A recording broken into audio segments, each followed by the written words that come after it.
მოგესალმებით კიდევ ერთხელ რადიო იმედს უსმენთ და ჩვენი გადაცემა დროში მოგზაურობა არის ეთერში და გვაქვს საშუალება იმისა, რომ შევეხმიანოთ იმ ცნობილ და უსაყვარლეს სახელსა და გვარს, როგორც არის რამაზ გიორგობიანი და მის როლებთან, მის ცხოვრების საინტერესო მომენტებთან ერთად ვიმოგზაუროთ დროში. მიზეზი, რომ რამაზ გიორგობიანზე ვისაუბროთ, რეალურად არასდროს არის ცოტა, იმიტომ რომ მისი თითოეული როლი თუ გამოჩენა საარქივო მასალაში თუ ახლობლების მოგონებებში ყოველთვის საინტერესოა, მაგრამ ამ შემთხვევაში კიდევ უფრო განსაკუთრებულია მიზეზი, რადგან მას 80 წელი შეუსრულდებოდა, 16 აპრილი გახლავთ მისი დაბადების დღე, სხვათა შორის უნდა ითქვას, რომ ჩარლი ჩაპლინის დაბადების დღე და რამაზ გიორგობიანის დაბადების დღე და მოკრძალებლად ვიტყვი ჩემიც, ასე გავერთიენით რაღაცნაირად ამ თარიღის ირგვლივ და აი წელს სწორედ 16 აპრილს მას 80 წელი შეუსრულდებოდა. ჩვენთან სტუდიაში სტუმრად არის ქალბატონი მაია გაჩეჩილაძე, რომელიც არის რამაზ გიორგობიანის და ძალიან მიხარია რომ შეძელით სტუდიაში მოსვლა და ყველაზე მეტად მიხარია ის რომ კიდევ გვაქვს საშუალება იმისა რომ ბატონ რამაზზე ვისაუბროთ მართლა გამორჩეულ ადამიანზე და მსახიობზე.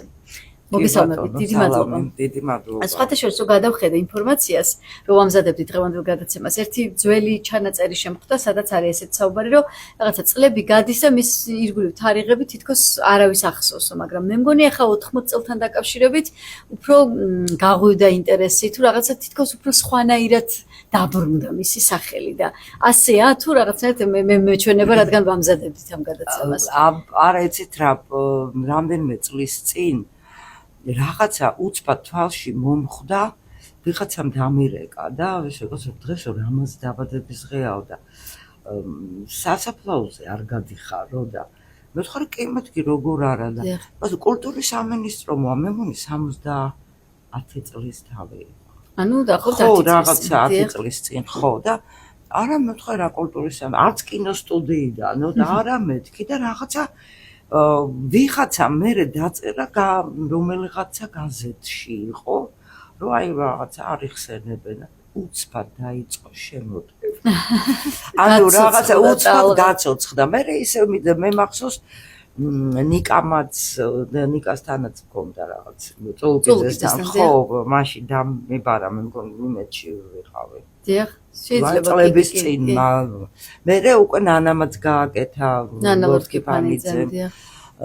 მერე რუსთავზეც ვიყავით, აი ლალიც იყო ნიკოლე. აი რაღაცა პერიოდულად რაღაცა ესე მოდიოდა და ეხლა მით უმეტეს ეს 80 წლის თავი საიუბილეო თარიღია და უფრო მეტად რაღაცა გახსენება დაიწყეს და ძალიან გულამაჩუყებელი იყო ჩემთვის. ხო, რა თქმა უნდა, ემოციური და ამაჩუყებელია და მეც ახლა რომ გადავხედე, იმდენი ფილმია მოგროვილი მისი მონაწილეობით, ახლა ის დიდი და გრანდი სათაურები, რაც ვიცით, ხო, ეს გიორგობის თვე იქნება თუ მხიარული რომანი თუ ცისფერი მთები, ეს რა თქმა უნდა, ისედაც ვიცით და არის კინომემკვიდრეობის ნაწილი, მაგრამ ჯამში 21 ფილმი 1966 წელს პირველი გამოჩენიდან, მართლაც გიორგობის თვეში, 96 წლამდე, აი 30 წლის განმავლობაში 21 ფილმი არის მოგროვილი და მათ შორის საკუთარი ნამუშევრებიც, აი მაგალითად მორევი, ბოლო ნამუშევარი, ლოლიტა 91 წელი და ასევე 86 წელს გადაღებული მოდი ვილაპარაკოთ. ანუ რეჟისორებთანაც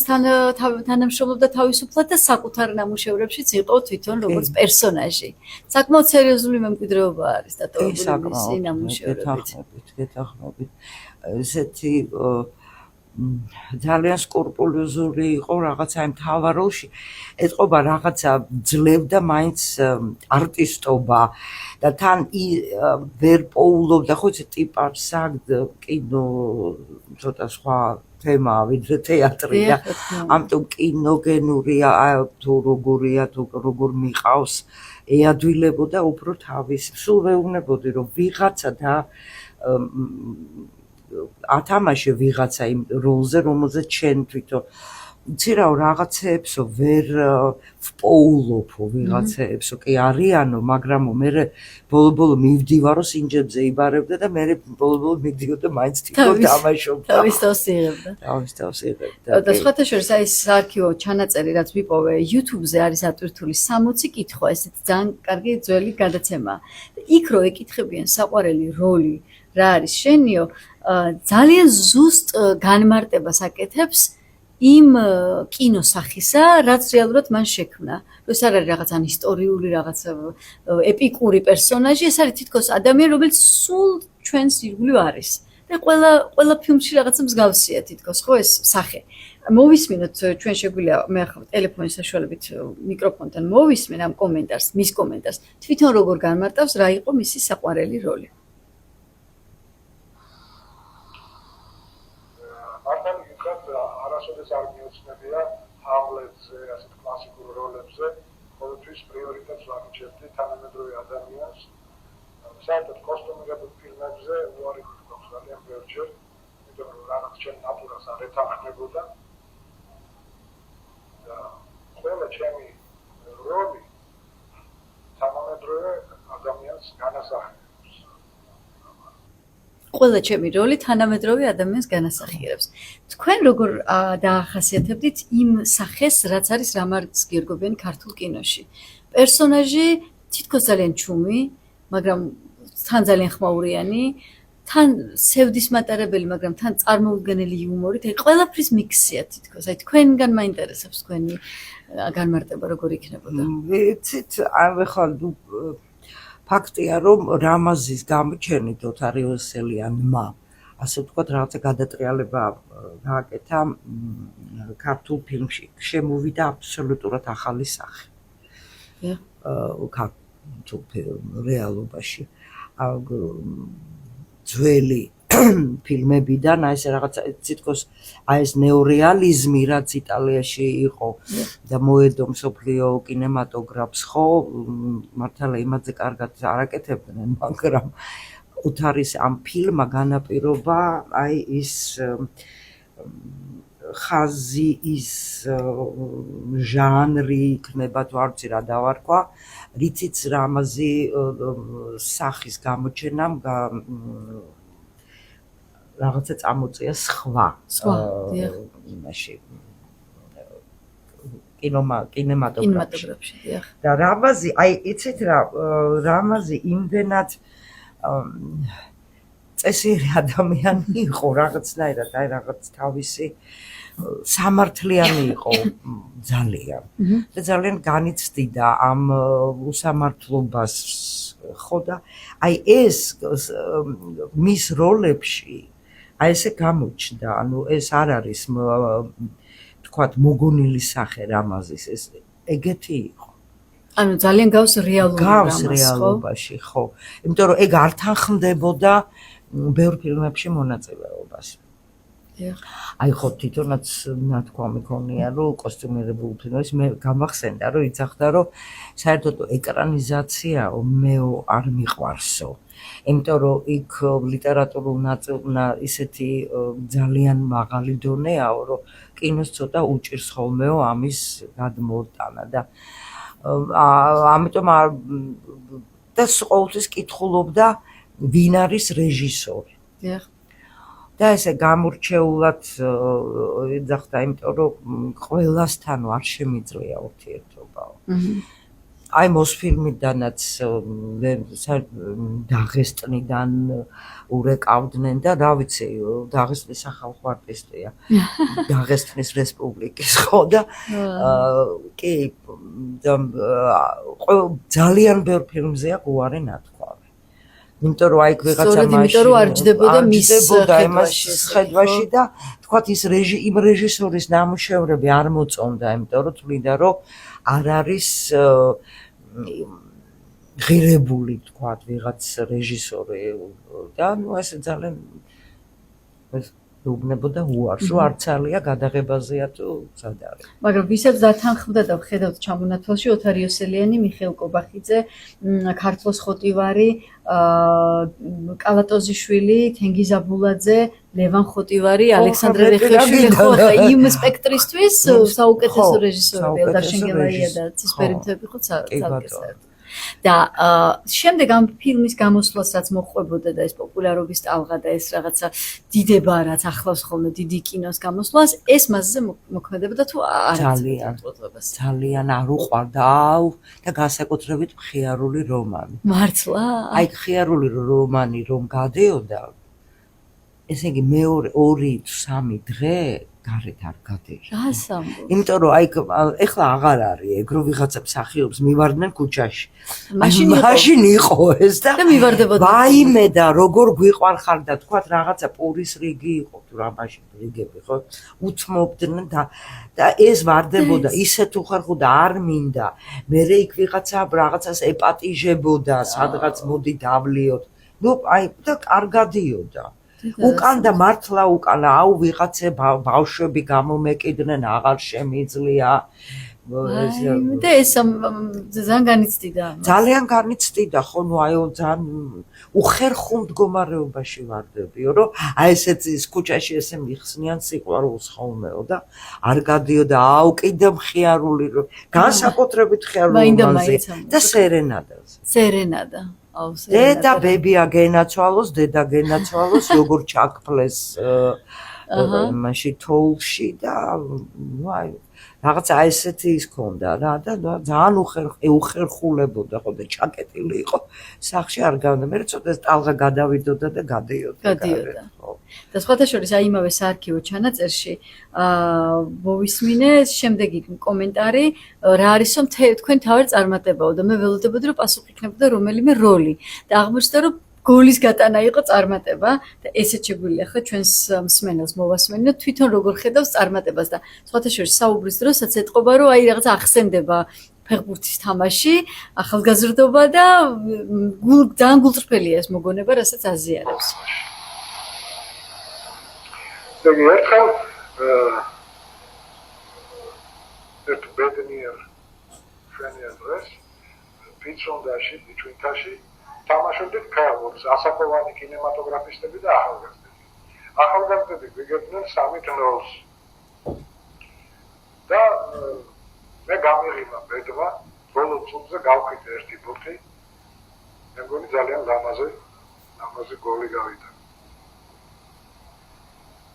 წარმატება ლამაზად გატანილი გოლი და ჩვენ რო ველოდებოდით რაღაც ამდენი ფილმიდან რაღაც დასახელდებოდა უყვარდა სპორტი ძალიან სპორტული იყო ფეხბურთს თამაშობდა მართლა კარგად და რაღაც ცნელს დინამოზე მიუყვანია და თითქოს აიყვანეს რაღაც ახალგაზრდულ ჯგუფში და ნუ ვარჯიშები დაიწყო და მართლა ესეთი კარგი ასე ვთქვათ დრიბლინგი ქონდა ხოლმე და მუხლებითო მომატარაო მწვრთნელმა ანუ ესეთი ვარჯიში ყოფილა მოედანზე მუხლებით მიდიან რა და ვიფიქრე ეს ამას რა გამაკეთებ თავი დაანება წამოვიდა ნუ არ მე ფეხში მოხდა ვიღაცის ბუცი ეს უკვე დისკომფორტი იყო და აღარ მოეწონათ საერთოდ სპორტული იყო ძალიან და თხილამურზე იდგა არაჩვეულებრივად და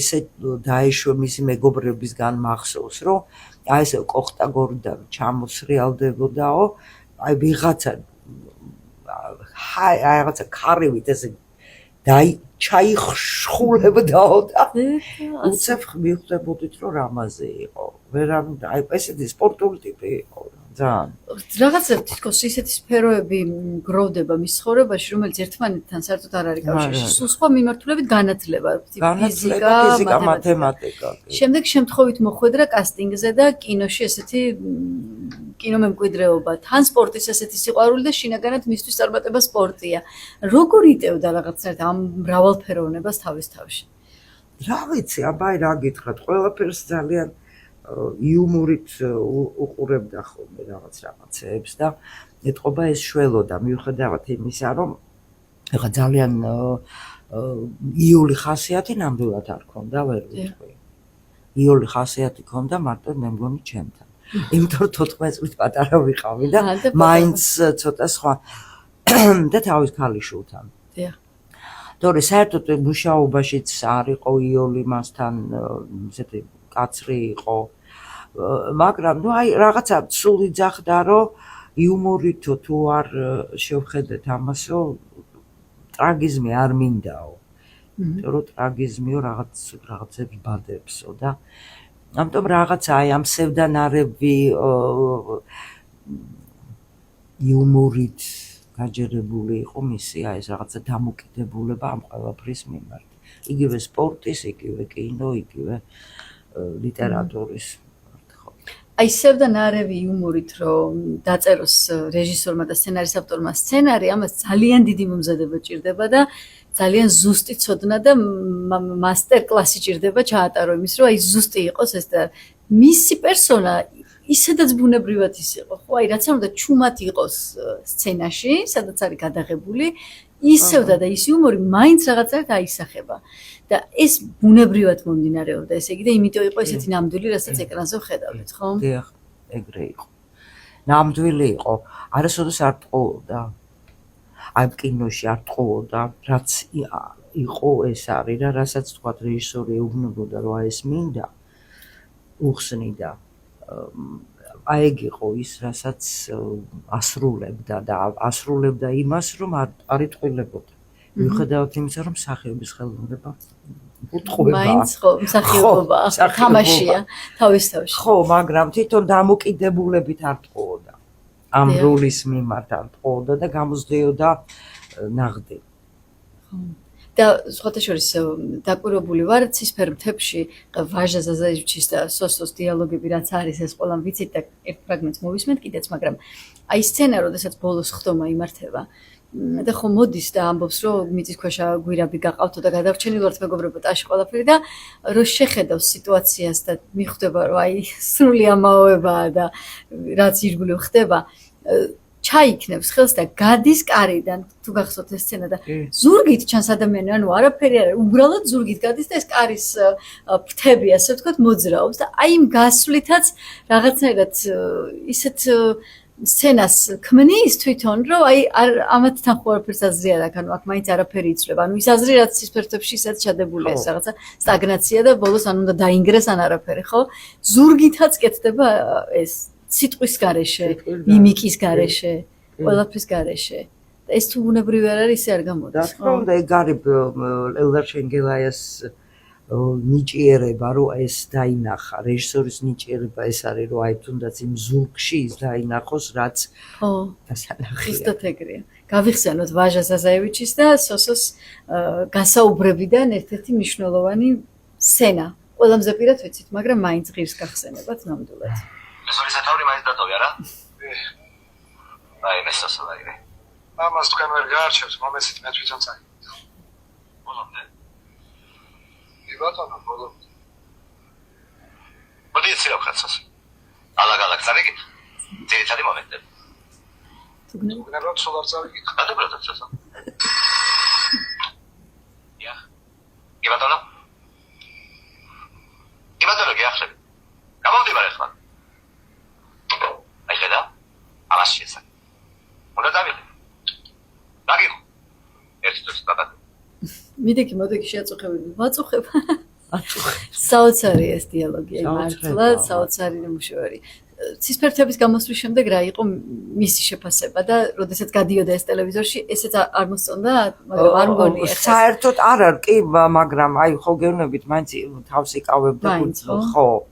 მით უმეტეს ამას მოყვა ცისფერთებს მოყვა სახელმწიფო პრემია.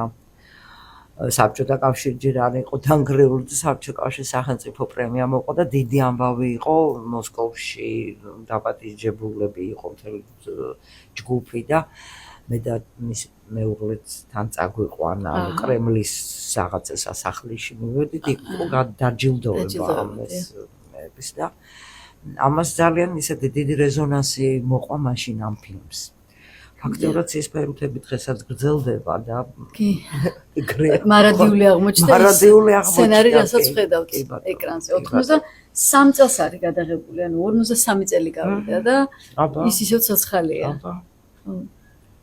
მიუხედავად ისა რომ ესეთ დიდ რეჟისორებთან ქონდა ურთიერთობა და ყველა ფილმი არის მართლა ძალიან დიდი სათქმელი თავის ფილმებში როგორ ფიქრობთ რა იყო მისი მხრიდან როგორც რეჟისორის და როგორც ავტორის თავარი სათქმელი რისი გაზიარება უნდა ეკრანიდან მაყურებლისთვის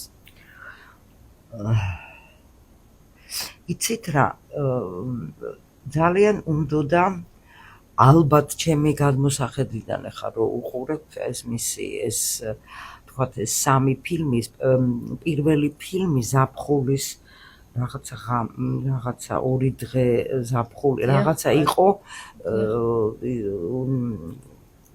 კინოფაკულტეტის დამთავრების მერე რო გადაიღო უკვე. არ მახსოვს ეგ ფილმი, მართლა არც გასულა ეთერში და მერე იყო ეს მოდი ვილაპარაკოთ. ხო, 86-ია მოდი ვილაპარაკოთ. შემდეგ გადაიღო 91-ია ლოლიტა და 96-ში მორევი. აი ეს რაღაცა გოლის ტკივილები ქონდა მას. აი მე თუ გახსოვთ მაშინ ნანასთან მოვიტანე ლორკი ფაინძესთან, მე მგონი ნანასთან მქონდა მოტანილი, მის წიგნები გამოიცა. წიგნი გამოვეცი უпроსწორად მისი მოთხრობების. ვოთ ვეღარ დასველდა ის აკინძული მთელი მასალა და რაღაცა სასიგნალო ეგზემპლარები არის და დანარჩენი გაფუჭდა. ეხლა თავიდან უნდა რაღაცა გავაკეთოთ. ის გულის ტკივილი რაც იმ დროს რეალობა იყო. ურთიერთობები ადამიანებთან, რაღაცა უსამართლობა, აი ეს ყველაფერი აი ამის გადმოცემა უნდა და იგივე ლოლიტაშიც ეგ იყო. ამ მორევში, რომელიც სამწუხაროდ ვერ მოვიძიეთ ფილმი, სად არის, ვერ ვიპოვე ზურა გარდაიცვალა ზურა ინაშვილი ხონებული მას მაგან თქვა რომ მე მოვიძიებო და ნუ კორონას დროს გარდაიცვალა კორონით. და რაღაცა დავკარგეთ ეს ფილმი, ეს მორევი, რომელიც ლეილა ყიფიანი და რამაზი თამაშობენ. ხო, თვითონ თამაშობენ. აი, იქაც ისეთი რაღაცა ადამიანური მშობლების თითქოს თავისი თავი აჩვენა. ანუ თავის თავს გამოუტანა რაღაცა დედის და მამის პრობლემა მას აწუხებდა, მიუხედავად იმისა, რომ მამაჩემი ძალიან უყვარდა. ისინი რომ გაცილდნენ ერთმანეთს, ეტყობა აწუხებდა. მაინც ქონდა და რატომ ებრძოდნენ ერთმანეთსო ერთხელ ჩემთვის აღნა. ხო.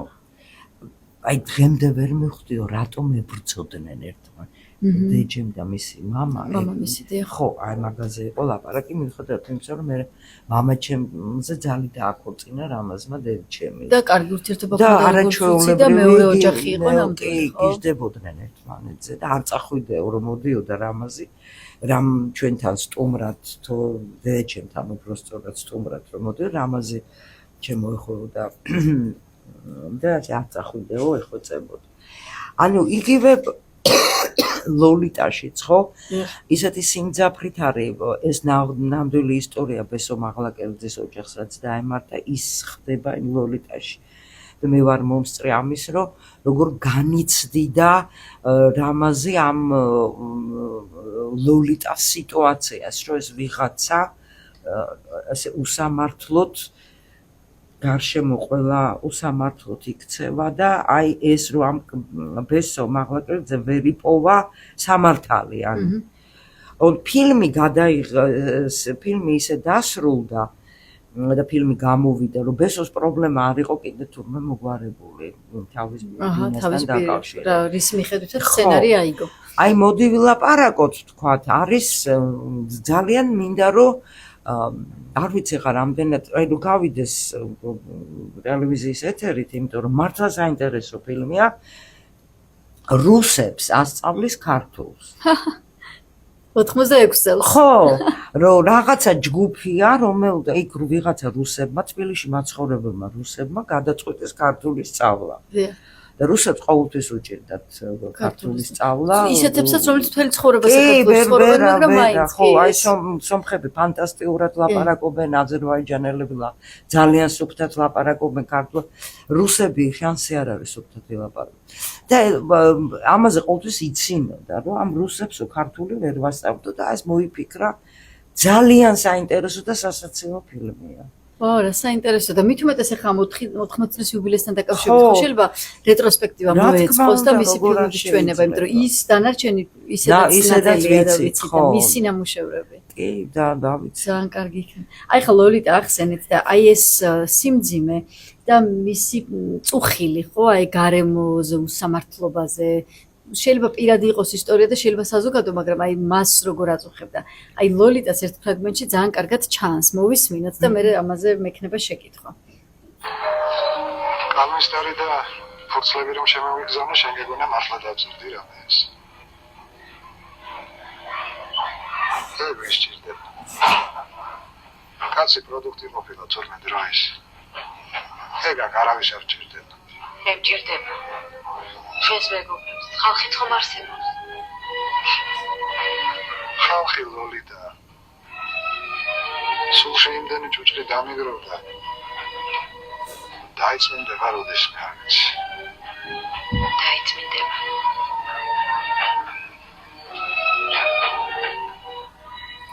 ძალიან რაღაც სიმპტომურია ეს ფრაზა, სულში იმდენი ჭუჭრი დამიგროვდაო და ძალიან ახლა თქვენ დახართ და რა თქმა უნდა მას ყველაზე ახლოს იცნობთ. ძალიან ზუსტად არის მისი ბუნება აღწერილი. ზუსტად. იმდენი უსამართლობა შეხვდა, თუნდაც მას არ ეხებოდეს.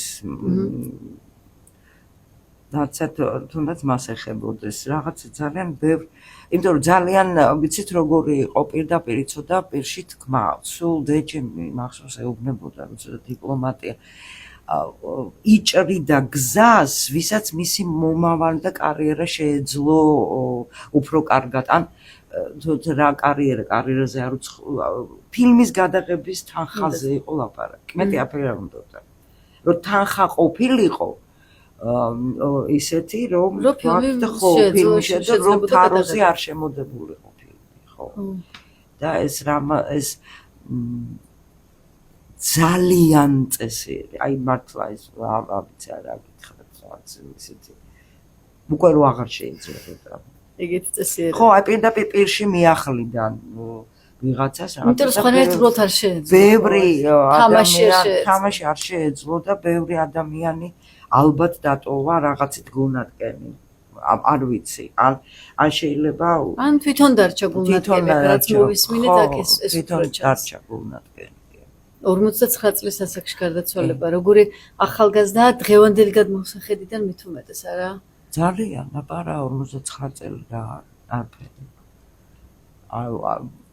მიუხედავად მით უმეტეს რომ მან გვიან ჩააბარა, ხო, კინოს რეჟისოროზე, იმიტომ რომ მანამდე ფიზიკა, მათემატიკას სწავლდა, მე ჟურნალისტიკაზე გადავიდა და მე უკვე ამ კინოს რეჟისოროზე და ანუ დიდი იყო უკვე.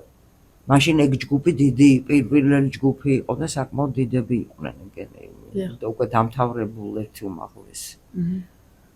თქვენ პირადად გიყვართ და გიხარიათ მოულოდნელად რომ დაინახავთ მის რომელიმე ფილმს ეკრანზე, თუ ემოციურად მაინც სხვანაირად მოქმედებს და არა, რა, კი, მოქმედებს ზოგჯერ არ უყურებ ხო. აი რაღაცა ზოგჯერ ვუყურებ რა, აი არ ვიცი რა როგორ ხასიათზე ვარ, განწყობაზე ვარ, ყოველთვის რაღაცა სევდა მოსდევს ხოლმე, იმიტომ რომ რაღაცეები რომ აი იგივე რომ ესე ახალგაზრდა გარდაიცვალა, აი ძალიან გულმოთკივა. ძალიან რთული გასააზრებელია 80 წლის თავია ახლა და თითქმის 30 წელზე მეტია უკვე აღარ არის. ძალიან რთულია, მაგრამ маინც ბოდისაც კი ვიხდი იმით რომ რაღაცა მოგვიწია გახსენებები, მაგრამ მინდოდა რომ არ გამოგვეტოვებინა ეს თარიღი და მადლიერი ვარ რომ ესეთ თქვენს და მადლობა პირიქით რომ ეს ემოციები და განწყობა გაგვიზიარეთ. დიდი მადლობა. რაც ძალიან ზუსტად ემთხვევა იმას, რაც იყო რამაზ გიორგობიანი. მადლობა პირიქით თქვენ. მადლობა თქვენ. მადლობა. რამაზ გიორგობიანზე ვსაუბრობდით, რომელსაც 16 აპრილს 80 წელი შეუსრულდებოდა მის დასთან მაია გაჩეჩილაძესთან ერთად და ვეცადეთ რომ რაღაც ემოციური თუ მეხსიერების თუ რაღაც სხვადასხვა მომენტებით და ჩანაწერებით გვემოგზაურა იმ სამყაროში, რომელიც მან შექმნა და რომელიც დაგვიტოვა. დროში მოგზაურობა დღეს ამით არის დამთავრებული. დიდი მადლობა ყურადღებისთვის. დარჩით რადიო იმედს მოусმინეთ FM 105.9-ზე. მადლობა ყურადღებისთვის.